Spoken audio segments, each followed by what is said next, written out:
Welcome to the Search for Sustainability documentary series. This is episode 10, and my name's Nathan Crane, and I'm super excited to welcome you to tonight's episode. You know, we all know that business, finances, and politics pretty much determine the economics of this country and most countries abroad. Now, we have to remember each of those institutions are ran by individual people. And that's where each of us can be empowered in tonight's episode is how do we look at business, politics, finances, and economics through the viewfinder of sustainability? You know, what does a sustainable business model look like? What do businesses that are doing sustainable things on the planet look like? Are they profitable? Can they support you and your family? Can they support the future of this country and other countries? And politicians, what are the things they're doing that are sustainable, or are they doing things sustainably, or what can they do better, right? Each of these things are very important because they directly influence the interest of the public. And remember, all of these things, corporations, politics, economics, finances, are ultimately determined by individual people and by local communities. But we forget that because we kind of hand over the power to them, make them responsible, and hopefully believe that what they're doing is right. And a lot of times it's not. And so that's why, you know, it's important for each of us to educate ourselves, figure out what we can do sustainably, whether it's opening new entrepreneurial local businesses that are sustainable, or it is implementing new sustainability practices into our businesses, into our local governments, or, you know, what are these new changes in these particular sectors that could change or become brand new that are sustainable. So again, all these things will be explored in tonight's episode, and I think it's incredibly valuable for each of us, whether we own businesses or not, to know this information because it allows us to have a broader perspective around these different facets of sustainability. And when we get involved in our local politics, we get involved in our local businesses, and we look at our own finances and the things we can do to become more sustainably financially, then we're empowered. And that's what this series is about. And I'm glad you're a part of it. I really encourage you to share it with everybody you know. The important thing is that we come together, we learn this information together, we take what we can from it, and we start implementing those small things in our lives that change and make drastic and powerful changes over the long term. So again, thank you, and let's dive right in. How many times have we circled this fire? A prayer upon our lips. And how many times have we gone to the water's edge to give thanks for these gifts? And we will rise again. We will rise again. My people will rise again. Oh, will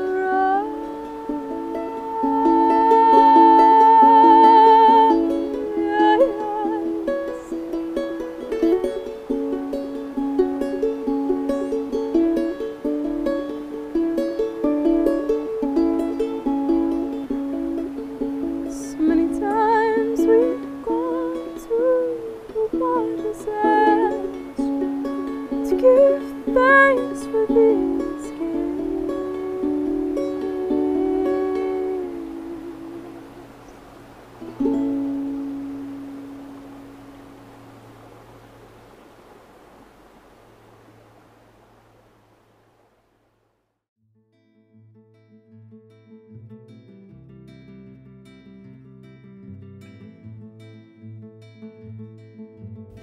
Now today you want to focus on societal structures and how they are influenced, of course, by the belief systems that we humans have at any given time in history, and vice versa, then perpetuate and calcify those belief systems.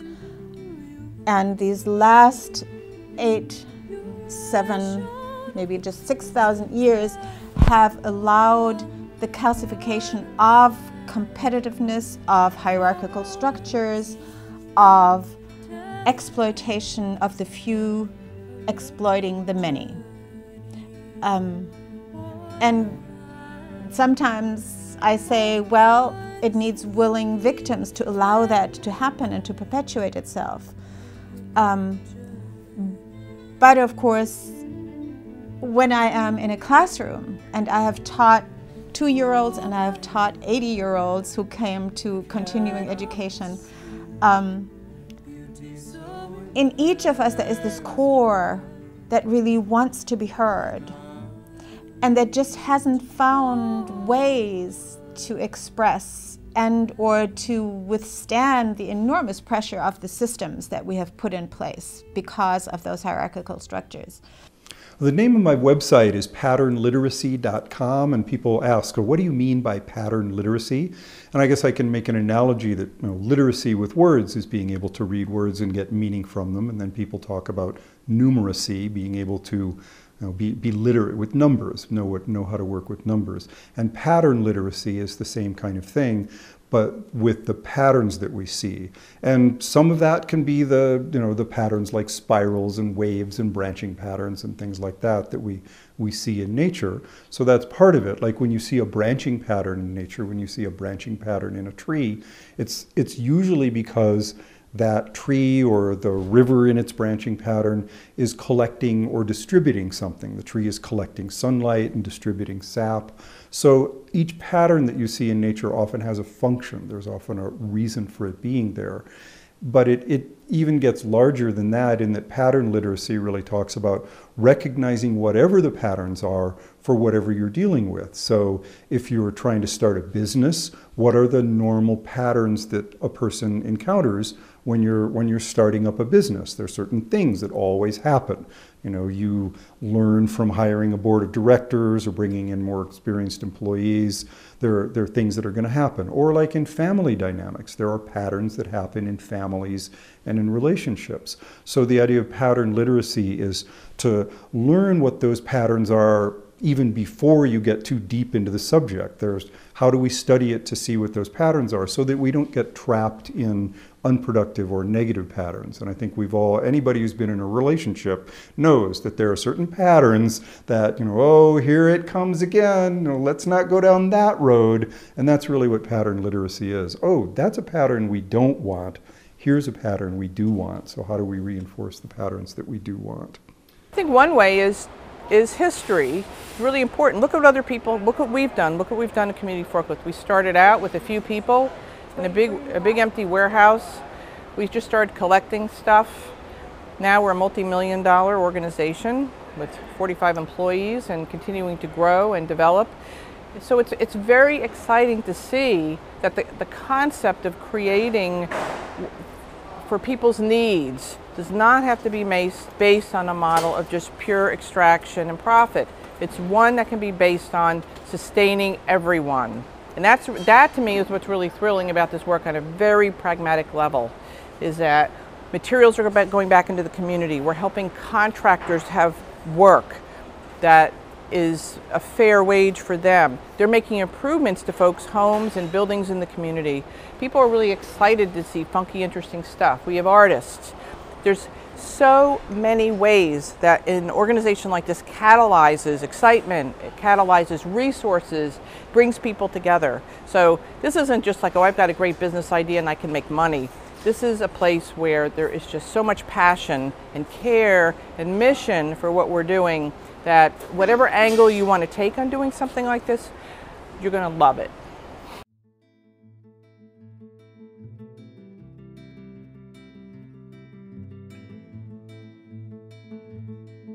In a human civilization today, we tend to be preoccupied with really short-term thinking.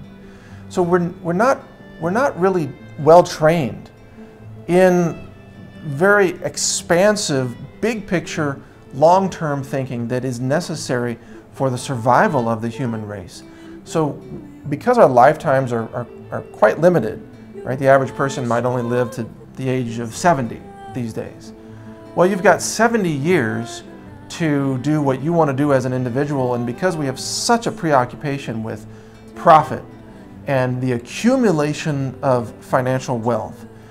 Most people spend a significant portion of those 70 years engaged in those activities to take wealth, extract wealth, almost mining wealth from the economy so that they can consume it, or they can sit on it and accumulate it and then do nothing useful with it.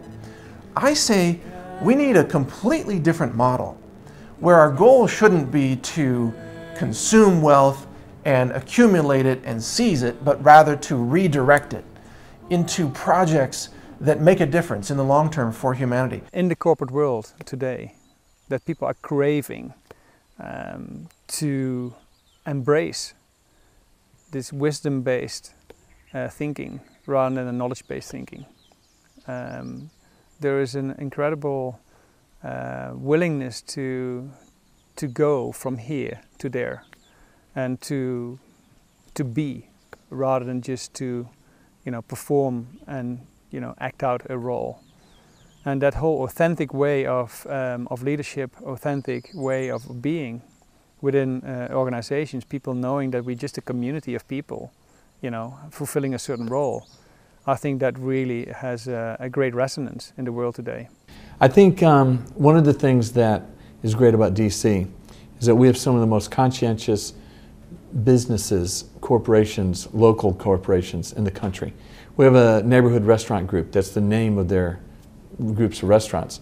They help support Arcadia Farms, which has a bus that sells fresh food from a farm that goes all through Southeast, and they try to do it most of the year. They bring young people out to the Arcadia Farm so children during the summer can be part of seeing how food grows and why is it important. And that's just, restaurants have really taken off in DC. It's generating a lot of money for folks, a lot of employment, but also they're turning around, like neighborhood food has turned around and reinvested in trying to address the issue of food deserts and, of course, some food competence among families. There's a lot of examples like that. And certainly the First Lady, Michelle Obama, by engaging chefs in helping partner with neighborhoods run community gardens, it's had a real impact here in DC. And we have something called DC Central Kitchen. DC Central Kitchen takes whatever you'll grow, from urban farm to community gardens or leftovers from our restaurants. They will take it and put it back out as food back into the community with preparation. They have a contract with our schools. They are the main food provider for a number of our schools, and they train people. They have a new catering program, a Fresh Start catering program. So they're participating in the urban farming, urban gardening in a way that it creates jobs and also that teaches people about fresh food. So the challenge to try to repurpose so much of the food, because we have so many restaurants in the city now, is a challenge, but we have probably one of the most effective nonprofit groups in DC Central Kitchen that you'd find anywhere in the nation. So we're trying to close the circle, and we're making progress, but there's a lot more work to be done. When I came to the neighborhood, there's a lot of bars and dispensaries and whatnot in the neighborhood, and we definitely didn't need any more of that. And I wanted to come up with a business that I could do where I could make a living and actually feel good about and actually help the community as well. And so we came up with this when we were growing food starts and medicinal starts and helping people create, a more sustainable living in their own backyard. And it can actually be a lot cheaper to live too. You're growing your own food, especially from seed. And so yeah, we've been feeling pretty good about being able to make a few bucks and support the community as well. We get tons of feedback. I mean, everyone that comes in loves the place, so that's most of the pay that we get is the feedback from the neighborhood. And hopefully we're creating a tribe, kind of a tribal village environment. So the co-op runs basically by the community, which is fun. Basically, we split up, we buy all of our produce in bulk, and we split it up. We have volunteers that come and we help, and we divide it up amongst everybody. So everybody walks away with a huge box of produce in the end at wholesale cost, or less than what you would pay in the grocery store. And you can purchase additional items when you're there. You get to meet with people, talk with people. It's different than a grocery store experience, because in a grocery store it's very like your own world. But when you come to a co-op, it's very much you're interacting with people, you're sharing stories, you're getting to know your community. It's kind of a cool experience. And you come back over and over and over again, and then you start seeing the same people, you get to meet people, you become more involved, and it feels like family. I love it. For me, one of the most important things I see in terms of trying to move us forward, a lot of us are trying to do something good. So one way I see I can help is by helping people make that connection between the really simple acts of growing a garden, doing it together, somehow noticing different people's aptitude for certain parts of it. So we do a lot of plant breeding, bringing it to the people. So we go to a farmer's market once a week. We have a community-supported agriculture program where we're bringing food to the people. All along, there's an educational process, and then to the end result where we're communicating it out to the world, where we may never meet those people through the website, through a catalog sale. And in that, I really believe that we do begin to create a new world. We don't have to necessarily react to the world that we were born into. If you don't like the way things are being done, then come up with a better answer. My grandpa made tanks for Chrysler, so I grew up with that in Detroit. And so now I look at what I'm doing here of like, well, I'm kind of still trying to solve the same question that he was, just trying to be relevant. And in our time, seeds are very relevant. It also gives us an interesting platform upon which to articulate things. So recently in Jackson County and Josephine County, the two counties here in Southern Oregon, we got a ballot initiative to ban GMO agriculture. And we did this in some part as a response to Syngenta, a Swiss biotech company, was growing GMO sugar beets all around Southern Oregon. The closest plot, fortunately for us, was 16 miles away, so outside of the range of pollination.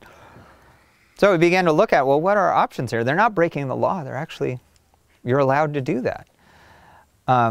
But we began to see that it was challenging the emergent culture of small family farms, mostly organic, seems to be, that's the trend of what's happening here. So we got it on the ballot and we won. Of course, Monsanto and Syngenta challenged it, and I was the expert witness recently in the legal defense against that, and we won on that too. But I believe it was really valuable to not be winning by virtue of ideological or environmental or philosophical notion of we don't like what you're doing. But what you're doing is actually threatening my livelihood and this emergent business that our gross sales have been doubling every year. So I can see this position that we're moving into, where I can offer living wage jobs for people. I can offer lucrative seed contracts to be participating in our seed business, and it just keeps growing.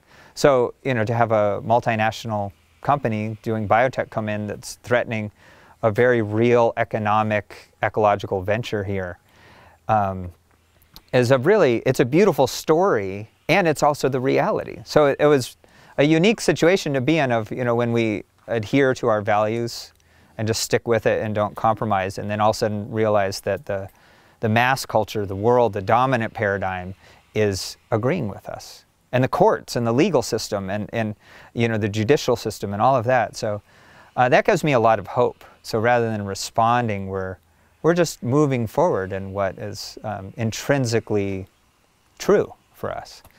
Another big campaign from the last several years that has been successful is that National Geographic is finally printing on recycled paper. If you can believe it, that an organization that talks about the wild places of the world was not using any recycled paper. So finally, that's happening. We're hoping Smithsonian will be the next one. Both National Geographic and Smithsonian Magazine are huge circulation magazines, and they need to be on recycled paper. We need our forests for everything about the environment. We need the forests for the plants, we need it for the animals, we need it for climate, we need our forests. We don't need to be making magazines that, I'm sorry to say that 2/3 of every magazine that's published are never even seen by a human eye. They don't sell, they don't go into subscription, so it's a total waste of forests if magazines aren't on recycled paper, or better yet, digital. So that was big. And the biggest of all, probably our big success from last year, is that Apple has agreed to take benzene and hexane, two carcinogenic chemicals, out of their end stage supply chain. Very, very important. You know, we all love our mobile phones, but they too are very, they have supply chains that are very destructive. They're particularly exploitive of labor, and it's time for all of the companies. Apple has now emerged as a leader. They're really going through and inventorying their entire supply chain and what chemicals are being used and what conditions the workers in those supply chains are being faced. All of the other companies need to follow suit. Right now, Samsung is the laggard. So if you are concerned about the electronics company and you want them to clean up their act, please come on over to greenamerica.org and help us put pressure on them.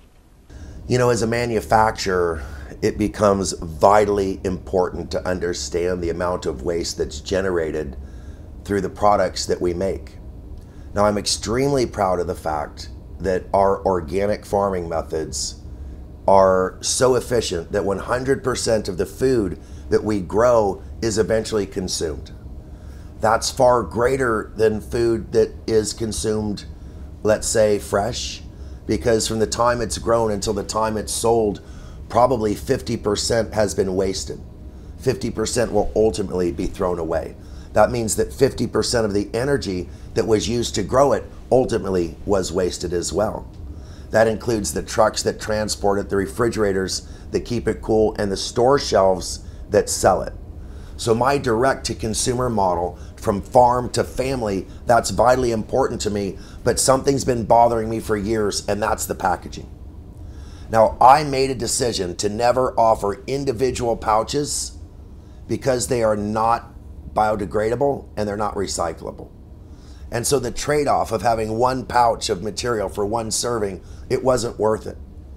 But still, having these plastic or glass containers that my product is shipped in has bothered me for years. So I am working on a new sustainable packaging that I hope will revolutionize the way that manufacturers deliver food and goods to people.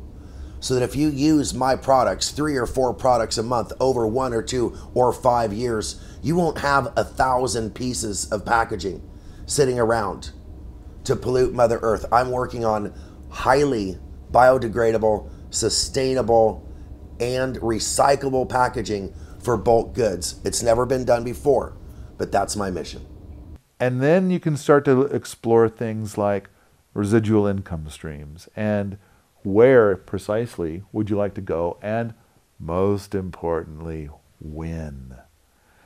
You know, you're going to get out of debt. You'll make so that way it's like, you know, once you're out of debt and you've got your residual income stream set up, then basically you retire from that life and you start this new life, and you can build a future. I mean, that's what permaculture is. Permaculture is giving a gift to your future self, whereas what you're suffering through now is your past self. That bastard sold you out, man. Totally ripped you off. So now you're suffering in servitude to that dumbass of your past. So the transition is to like buy your freedom, which is get out of debt, and then build your future, which is put together some kind of grub steak. And there's so many flavors you can do. You can, you could woof the rest of your life, going farm to farm, and you work a little bit and you get a little food, maybe a little coin, not a whole lot, but you could do that. But I think most people want roots and ownership. And it's like, that can be done. And it's like, okay, there are people that are like, I'm going to get $1 million. And it's like, $1 million, that's a lot of dough. For some people, not that big. There's ways to get, and actually, boy, that would be a talk. How do you get $1 million? It actually isn't all that hard if you let go of the rat race. If you can buy your freedom first, then we can talk about how to get $1 million. But even that, it's like, no, you don't need $1 million. There's so many ways that you can get out there and be on your own, and you don't need $1 million. And you have something that smells like ownership. I mean, you could do ownership too, but that's going to be harder and it's going to require more money. But if you want it now rather than waiting for it, or rather than getting yourself back into debt, so thus your current self is selling your future self into slavery, then there are ways. And with that knowledge, now you can make a plan. I'm a person who came from the corporate environment. I was a real estate director for Airborne Express. It was an overnight company in Seattle. After you get bought out, you are bequeathed with time off. Can you go out and take a backyard hobby that's raising these gentle little mason bees into an industry and into a company that's profitable? And then after a little while, can you, as you're doing this, can you make a difference in the world? And so I'm an example of someone who's not afraid to lean forward and try something new. And the history kind of mason bees had me analyze the almond industry. This is the world's largest pollination event. They've got 940,000 acres all under bloom, all at one time.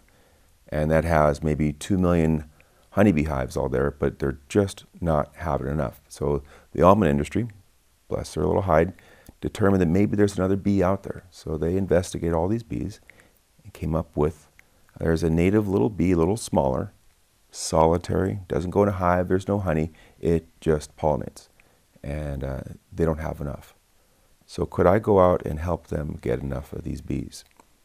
And you move forward and you create a company named Crown Bees.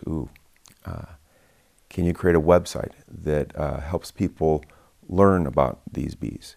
Can you then sell product on a website? Can you then later on sell products in stores that no matter what you're selling absolute truth? Okay, I have to be very ethical with what we're doing. As you learn about this bee, this solitary little mason bee, as you learn the characteristics of it, you realize that this bee doesn't go very far. Maybe it goes 200 feet from your house. We realize that because it's like a pet, I own a mason bee, I own a bee that goes into a hole in my backyard, people start realizing that the things I do in my yard matter to my pet that I'm able to hold.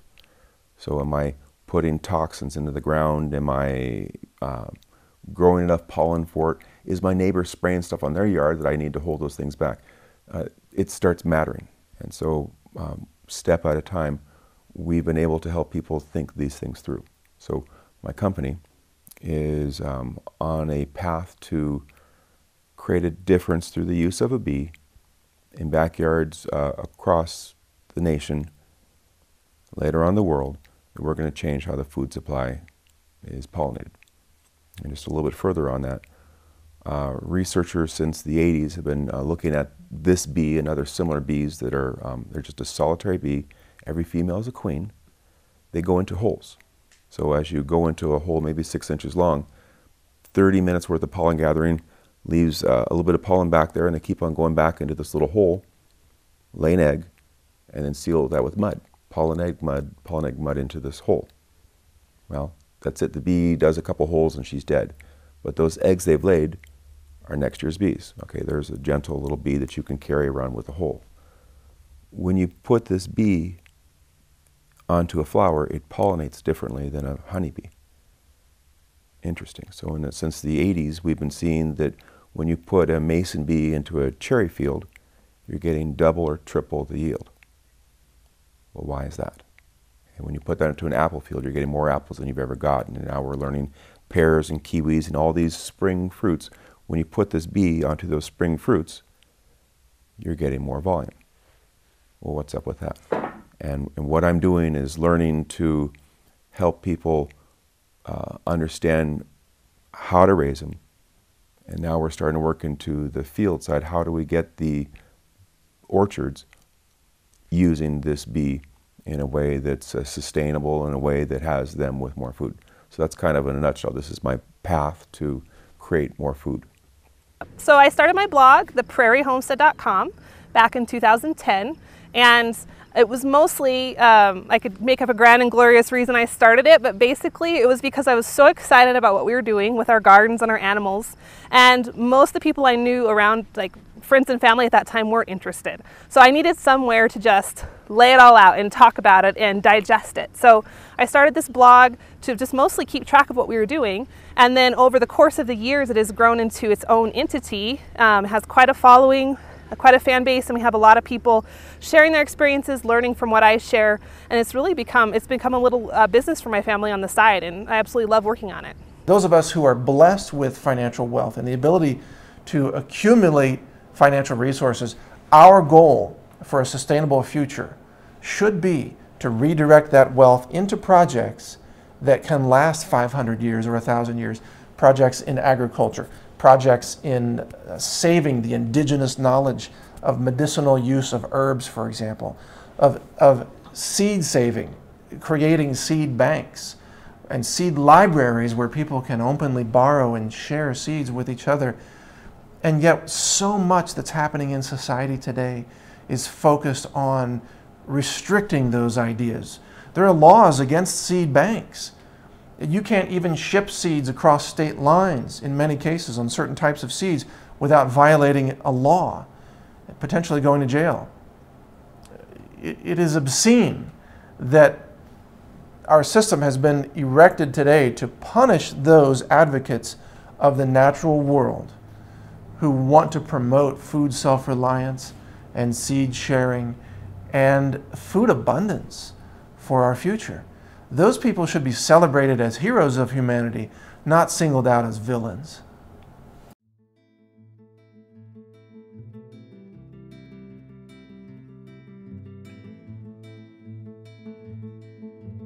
So you can even green your money.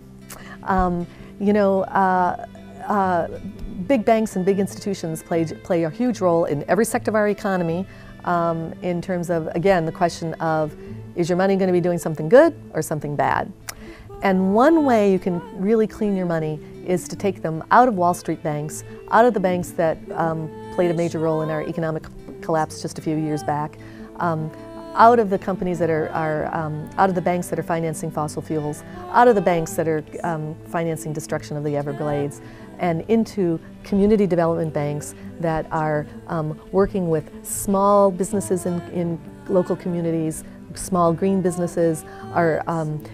Many community development banks work in low-income communities where there are no banks to help make sure that everybody can have a bank account, to help families learn how to plan so that they can buy their own home. These community development banks are just amazing.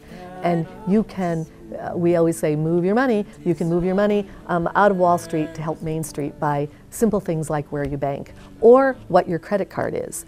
So for example, in any bank, the credit card division is one of the most profitable divisions.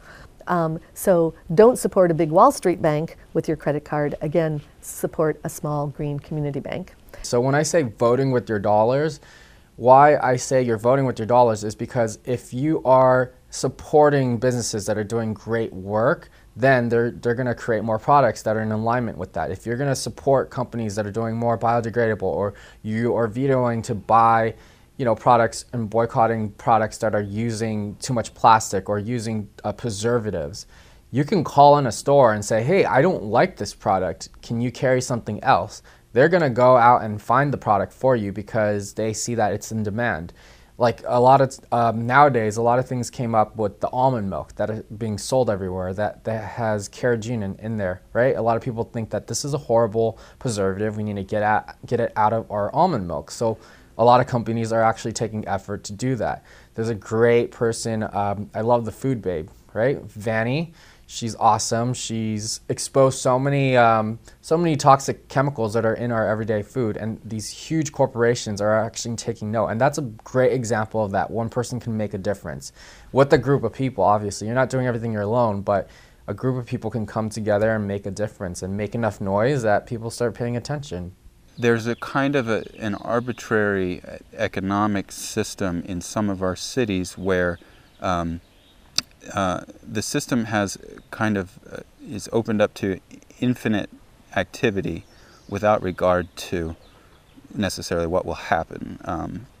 You know, I certainly realize that's just you know, part of economics, but what really drove us to make the change was raising children, because having a child's awareness of where everything comes from, we realized was extremely critical. And you know, the city isn't full of people who are unaware of everything. And there's plenty of people in New York City that are actually working to make things much more sustainable. I was listening to a Radio Lab segment on what they're doing with all of New York City's waste, and it's actually marvelous. They're taking all their biosolids and they were selling them to farmers and you know, ranchers all over the West via freight train. There have been, of course, complications with sustaining that, but you know, the efforts are being made, and that was consoling. But the big piece was raising a family in New York City. Where are those fundamental life lessons about where all your resources come from, and the entire the food chain and the fundamentals of really human existence, how those lessons can present themselves. And in the city it's a lot harder. Before I came here, I told her we have to do divine commerce, and which is one of the things that I've been doing in my other businesses. And divine commerce to us briefly is a way of doing business that honors planet Earth first. In other words, the first decision, or the first question we ask rather about any decision we're making is, how does this impact Mother Earth? And if the answer is negative, then no matter what the decision is, we just don't do it. We don't even consider it. So the things that we do here are first based on that question, how is this going to impact the planet going 7 generations forward? And if we get a yes on that, then we can continue with the dialogue of whether or not we're going to do this thing, that whatever it is that we're thinking of. Divine commerce also takes into account the local farmers that we work with and honoring them and being fair and sustainable with them in a price way. It takes into account all of our staff and being fair and sustainable with their wages. Lastly, it takes into account, is this sustainable for us? In other words, is there a profit margin? Is there a way that we can do this thing and make it work? An example of this might be a recipe that we come up with that we think tastes amazing, and it's 100% organic, processed sugar-free, gluten-free, soy-free, and we think other people would like it. Is it sustainable? Well, first of all, if it's 100% organic, it almost always is going to be sustainable. Almost always. Now, an example of that not being the case is maybe monocropping of an organic fill-in-the-blank, and all you're going to do is monocrop that crop in these 10 acres of land forever and ever and ever. We know that eventually that soil will break down and it's not sustainable. But if our crops are taken from mostly local farmers that are doing healthy crop rotation and companion planting, etc., and we're using those products, which is what we strive to do all the time, then we're going to get that 100% organic and sustainable check. Next, we go to the supplier, which is probably that same farmer, so that's a check.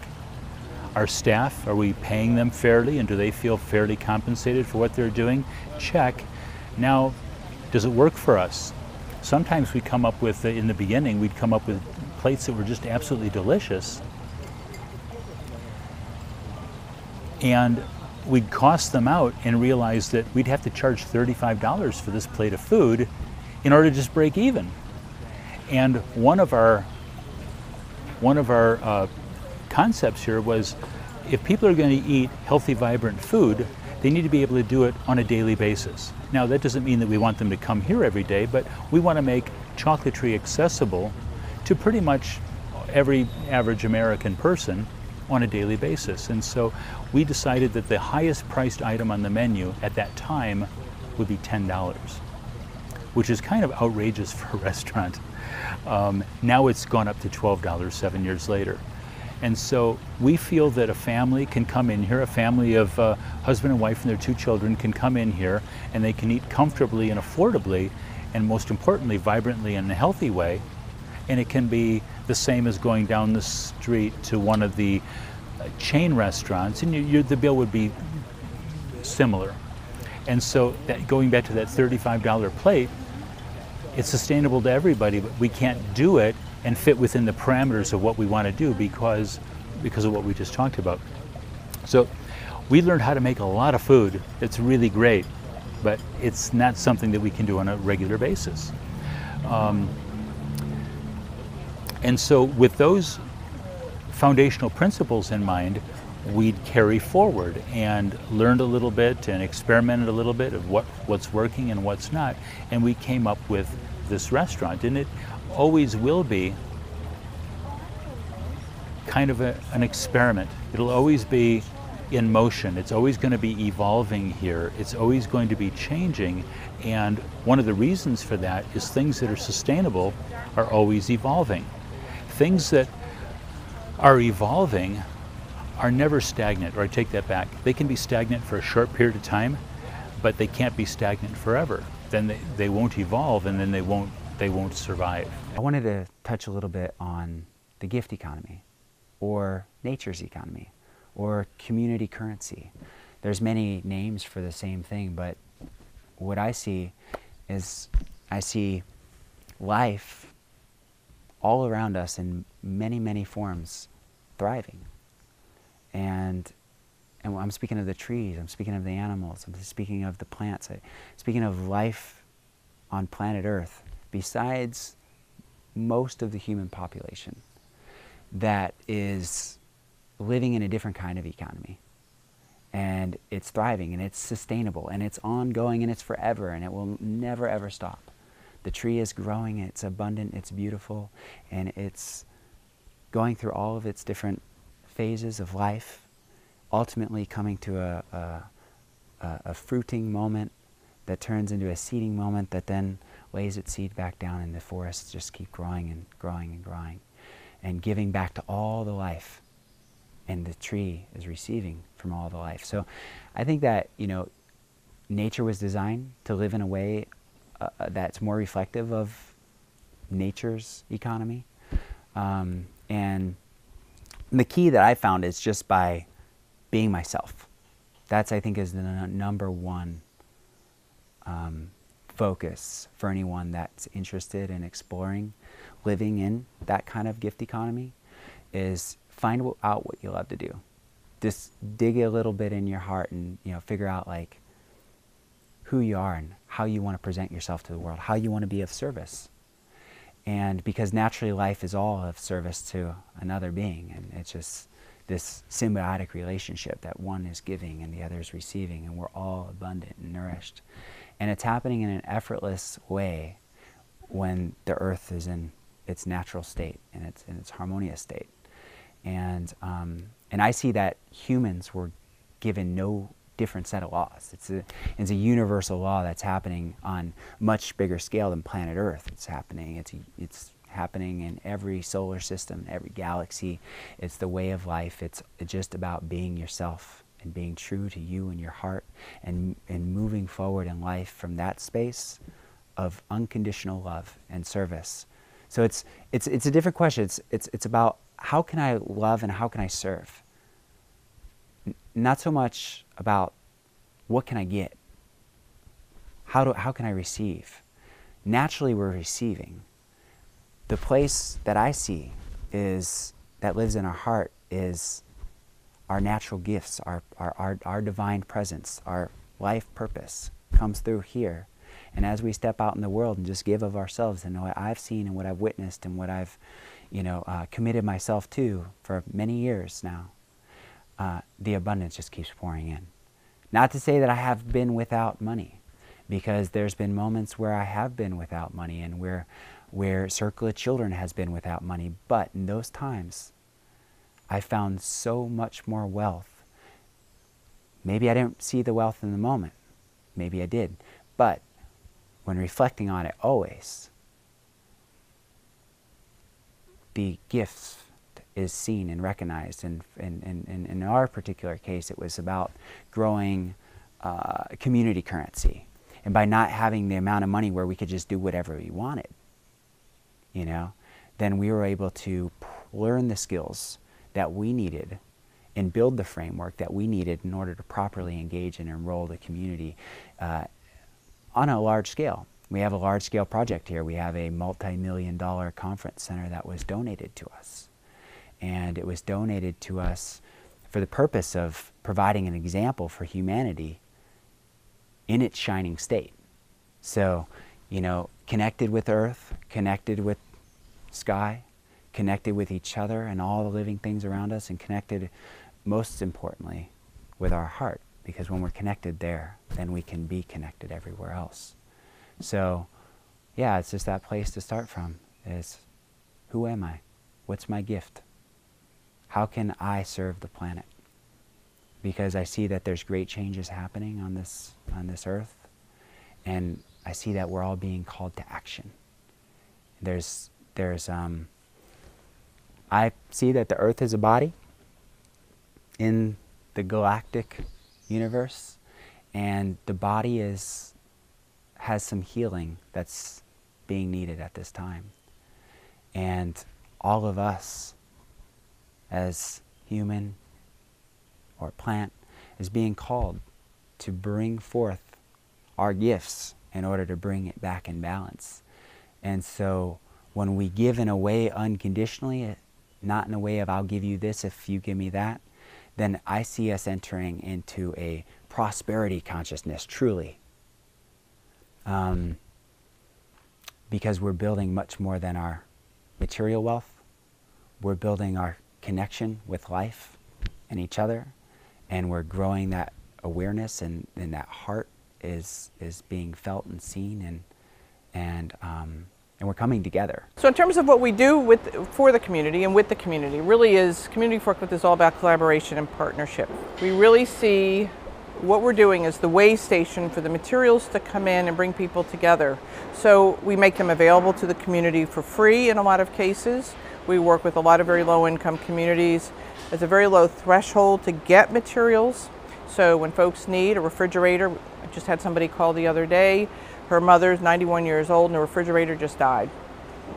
Didn't have a way to get a refrigerator. That's easy for us. We can make that happen. We have many refrigerators. We have air conditioners. We have all this great stuff. And we have lots of it. These materials are being pulled out daily. We can make them available, and that's what we're doing. So we become a place where that stuff can come and stay until the person that needs it finds us, and we can make it available to them. Same thing for a low-income community where there is a little bit of resource. So they come in, they pay $75, for an example, for a refrigerator. Those dollars go back into the community by creating good green jobs, and that's our ethos. The ethos is we don't want to just make jobs that can't sustain people. We want to create the kind of jobs and the kind of environment that sustain people. So we're looking at how all these pieces come together, where we can make materials available, that brings community together, where we create jobs, we make it possible for there to be some level of economic sustainability within this community. So we're looking at every single place where value, human value, and the value of materials can come together and create something greater.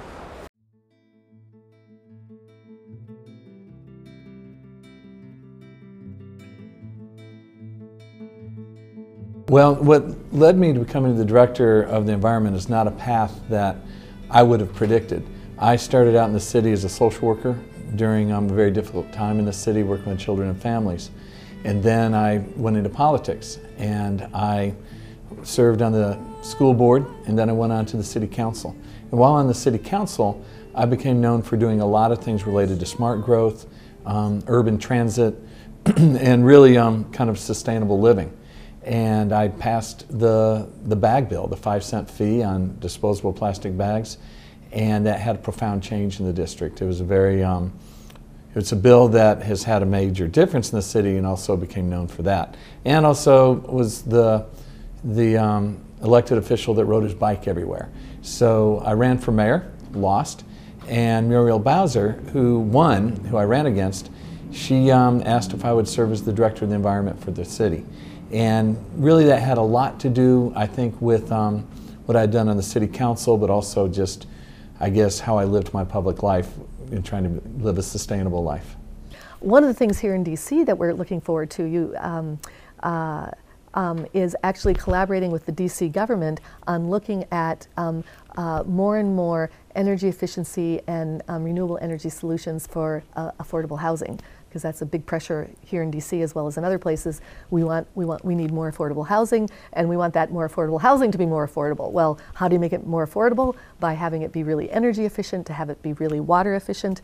And we're looking at, we're actually talking with the mayor's office about bringing together a whole collaboration space of, again, government, business, academics, individuals, community groups, to look at how can we make more affordable housing, more energy efficient, faster. So it's something we're really looking forward to. First off, the previous mayor, Vince Gray, went through a process of creating a sustainable DC plan. It's a very aggressive plan, covers a lot of different areas from waste to energy, greenhouse gases, and a very ambitious plan. And one of the things that the plan did not have in it were really the pathways of how do you get there.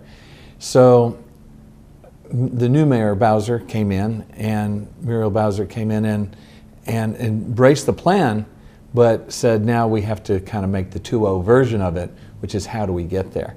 And it's something that's very important to our residents, that it's not just a responsibility to the country and to the world to have a sustainable plan for the city, but also it's something that the residents of DC really like and want and expect of their government. And to show kind of the culture around this, we have already, with the business developers and with the residents, we now have more LEED certified projects in the city per capita than any other city in the country. We were just rated as #1 for Energy Star buildings by EPA for the nation. We have more than LA, more than New York City. And then we also have more green roofs per capita. We've added more green roofs each year than any other city. And so we're making tremendous progress. We're leading the nation. We're an example for the world, but we have a lot more work to do, and there's a lot of expectations. For example, not just the bag fee, which dramatically reduced the amount of bags in the environment that are in trash, but also we now have a ban on styrofoam, polystyrene. And we are working on a plan to get to zero waste. How do we, there's no landfills in the district. It's more about a responsible way to live and what the residents of the city expect. Early when the new mayor was elected, she asked me to create a forum just on how do we get to zero waste. So this is something that's not only important to the mayor, but she recognizes it's important to the city. So we're working on a plan. How do we get to zero waste? And we certainly can do it through the bans and restrictions around materials in the environment, but then you're always going to have some level of waste. And so we're doing a deep dive into composting and anaerobic digester for our waste treatment facility, Blue Plains. We're really trying to be on the cutting edge, but we realize also the pathway to zero waste is somewhat unrecognizable. There's more technology, more things that we learned along the way to be sure that we can get there. We're certainly looking at the kinds of things, again, that affect behavior. If all of your energy that you take is spent on looking for freeze-dried food and looking for the next bunker and looking for the next, or you're obsessed with this gun, that gun, everywhere, gun. And the fact is that in a really serious crisis, there's not a lot of gunplay. We're not fighting ISIS. We're not fighting the different ethnic groups. We're fighting in a war for survival, but it's not the same thing. For the most part, we all speak the same language. We don't have factions and groups. And even when you think about gang violence, it's never going to be in the same way that it is in the Middle East and the United States. So this obsession with the guns and the killing and all the rest of that stuff, that's madness. And this is what, you know, when I see people, they're obsessing about the guns. It's the gun is not what you need in a crisis. You need a way to grow food.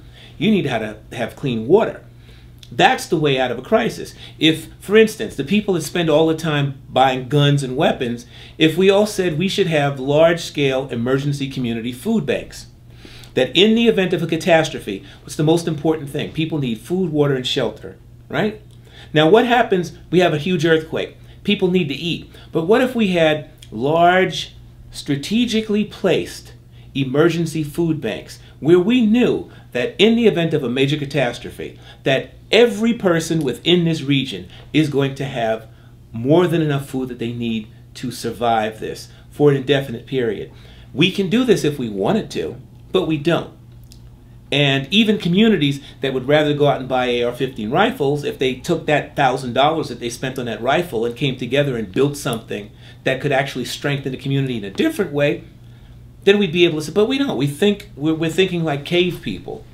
And I'm talking about the kinds that used to fight out saber-toothed tigers, except the saber-toothed tiger of today is global warming. The saber-toothed tiger of today is the pollution. The saber-toothed tiger of today is war. The saber-toothed tiger of today is artificial intelligence, which is about to hit us over the head. The way that the tribes are run is based on a natural ability of leadership that is almost the opposite from what we have, you know. The people with the biggest egos are on the top of our organizations and our communities. And in the tribal communities, they make sure that the leaders have worked very hard to peel these layers of the ego off so that they are truly connected and they're the wise ones. So this is a big difference between our knowledge-based world and a world that's based on wisdom. Some people think they are sort of in the same line, but I sometimes see them as opposite. You know, you can try and obtain so much knowledge, but it doesn't necessarily mean that you obtain any wisdom. I'm not a politician. I try to stay out of politics. The thing I try to do now is, in fact, I think we put this in the tagline of a lot of our stuff at Permies.com, is rather than, you know, being angry at bad guys, let's try to build good things or learn good things. It's just that fighting that political fight, I think I'm tired. I think it's important that people keep fighting it, but I'm just weary of it. And I prefer the idea of like let's build some good things, and we can kind of get that whole area rolling, and maybe we can build a brighter future.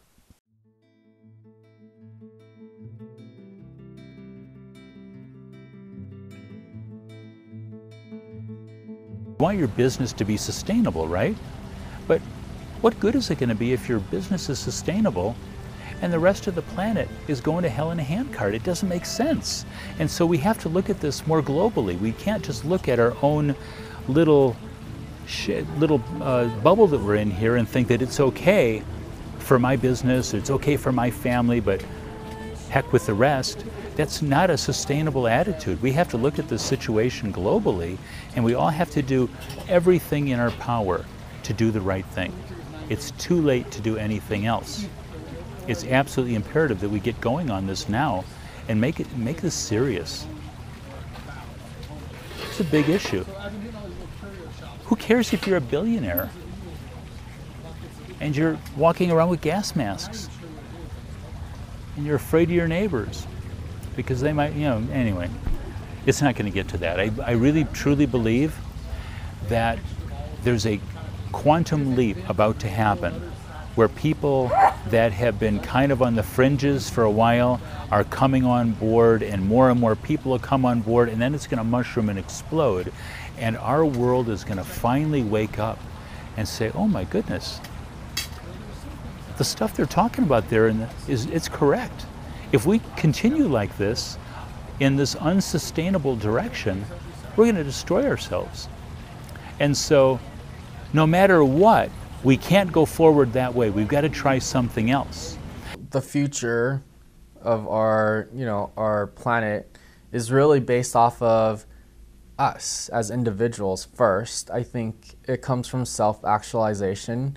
There's a lot of self-healing, a lot of healing that needs to be done. There's a lot of fear going out in the world. All the medias are pumping out fear constantly, right?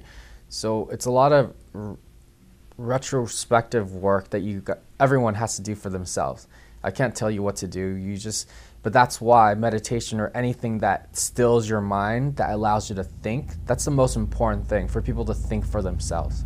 One of the things that we really like to emphasize here at Green America is that no matter what you do, you know, whether you're just starting on your journey to sustainability, whether you've been doing it for a long time, and are going to be the next person that Nathan's going to interview, no matter what, there are always more things that we can learn and more steps we can take.